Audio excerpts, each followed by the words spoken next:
చింతకాయలు రాలవు శాపాలకు అన్నట్టు ఈరోజు శపిస్తూ పాపం శాపాలు పెడుతున్నారు. ఆ కడుపు నొప్పి తట్టుకోలేక ఈరోజు జరుగుతున్న మంచిని ఓర్వలేక ఈరోజు తెగ పాపం శాపాలు పెడుతున్నారు. మీ శాపాలకు చింతకాయలు రాలవన్నట్టుగా ఏదైతే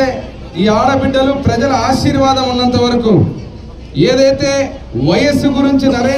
నారా చంద్రబాబు నాయుడు గారి నుంచి మాట్లాడే విమర్శలు చేసే వ్యక్తులు ఎవరైతే ఉన్నారో, నేను నిన్ననే చెప్పాను,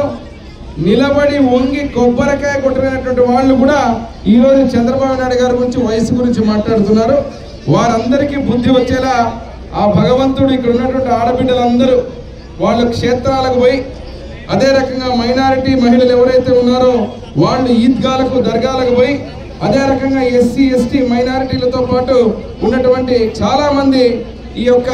క్రైస్తవ సోదరి మహిళలు కానీ ప్రతి ఒక్కరు కూడా వారి వారి చర్చులకు కానీ ఏదైనా